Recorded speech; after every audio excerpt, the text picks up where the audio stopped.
Retour à l'actualité brûlante.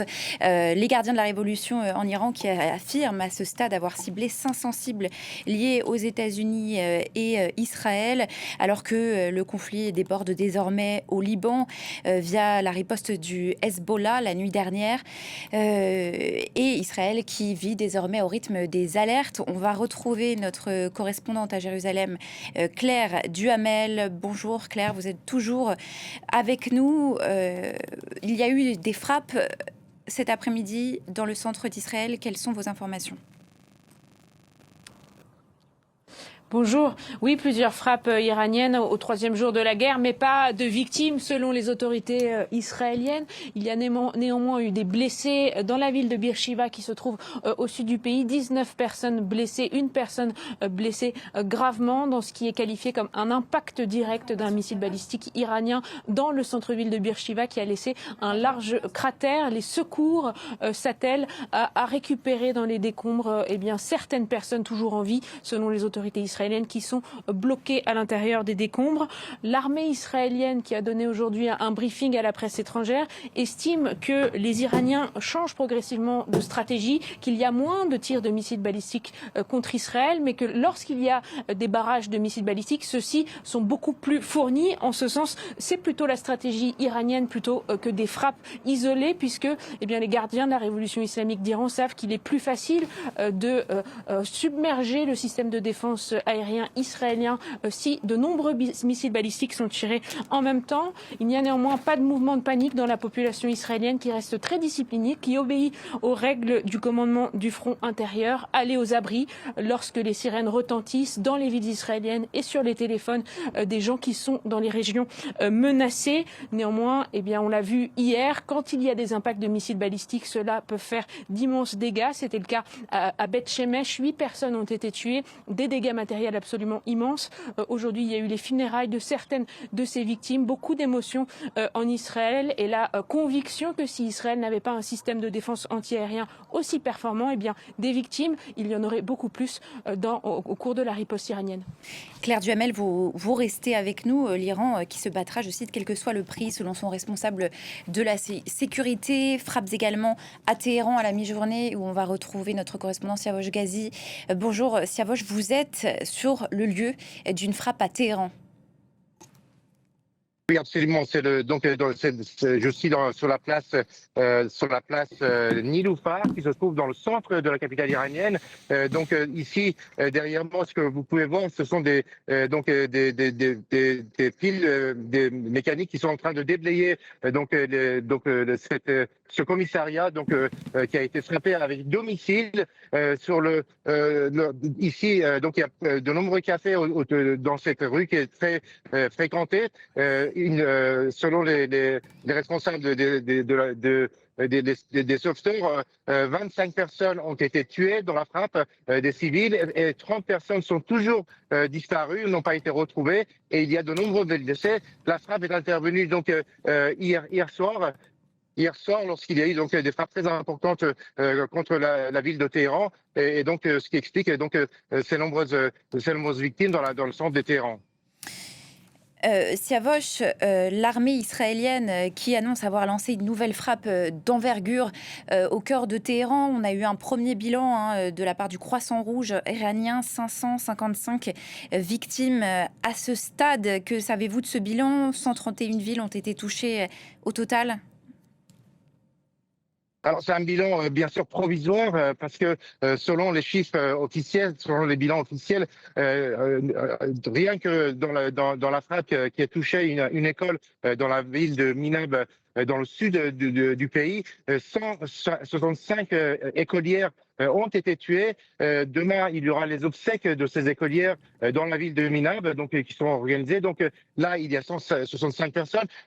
À l'endroit où je me trouve, il y a au moins 25 personnes tuées et 30 disparues. Et puis, des chiffres sont donnés dans différentes villes. On peut s'attendre à un bilan beaucoup plus lourd, puisqu'il y a eu de nombreuses frappes à Téhéran, mais aussi dans la ville de province.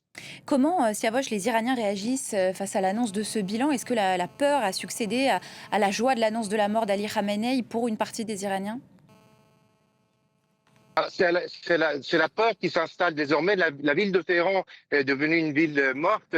Il n'y a pas de circulation automobile, il n'y a pratiquement pas de gens dans la rue. Les magasins sont fermés, d'autant plus que le gouvernement a décrété 7 jours fériés à la suite de la mort du guide suprême iranien.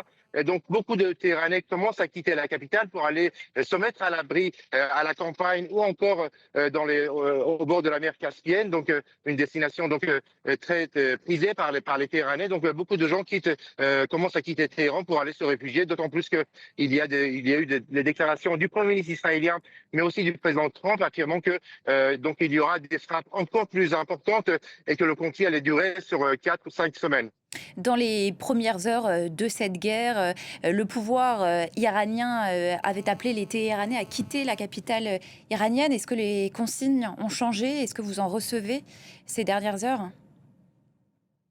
Non, les consignes sont les mêmes. Le gouvernement demande aux gens de quitter la capitale iranienne, mais aussi les autres villes qui sont la cible de frappe, les villes importantes comme par exemple Isfahan ou la ville de Tabriz. Ce sont les mêmes consignes pour tout le monde. Les écoles seront fermées jusqu'au début avril, de même que les universités. Donc, pour encourager les gens à partir et se mettre à l'abri, parce que dès samedi, le gouvernement a affirmé qu'on était entré dans une guerre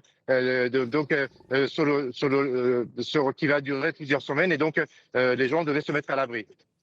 Par ailleurs, Siavosh, la transition s'organise en Iran et le pouvoir, on le voit, ne cesse de renaître de ses cendres. Un général des gardiens de la Révolution, Majid Ebn el-Reza, a été nommé ce lundi ministre de la Défense par intérim après la mort de son prédécesseur. Comment se structure et se réorganise le pouvoir en Iran? Alors, il y a bien sûr, il y a eu la mort du guide suprême iranien et aussi une quarantaine de personnages de haut gradés, des forces armées qui ont été tués dans les frappes de samedi matin. Mais le pouvoir veut montrer qu'il tient le pays, d'où les frappes contre les cibles en Israël, mais aussi les différentes bases américaines dans la région.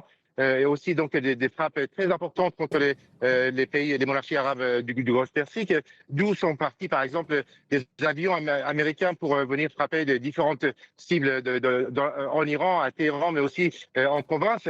À l'heure actuelle, c'est le président qui est en charge avec ce conseil provisoire de guidance, mais aussi le chef du Conseil suprême de la sécurité nationale, qui dirige le pays en attendant qu'il y ait un nouveau guide surnommé, mais on n'est pas certain que cela puisse arriver dans les prochains jours ou les prochaines semaines. Siavosh Ghazi, en direct de Téhéran, vous continuez à suivre heure par heure la situation en Iran pour France 24. Merci Siavosh, et on retourne à Jérusalem retrouver notre correspondante Claire Duhamel. Ces dernières heures, Claire, les gardiens de la Révolution ont annoncé avoir ciblé les bureaux du Premier ministre Benyamin Netanyahou, ce qu'a démenti Israël à la mi-journée.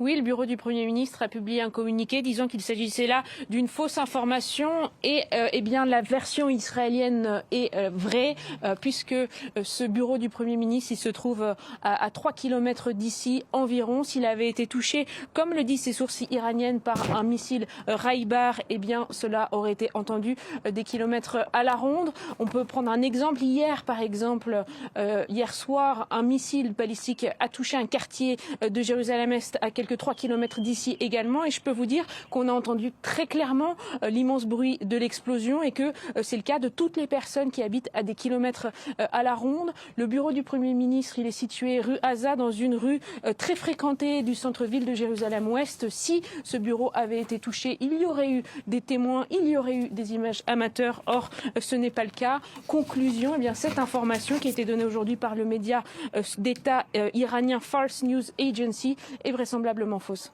Claire Duhamel en direct de Jérusalem. Merci Claire pour vos précisions. Et on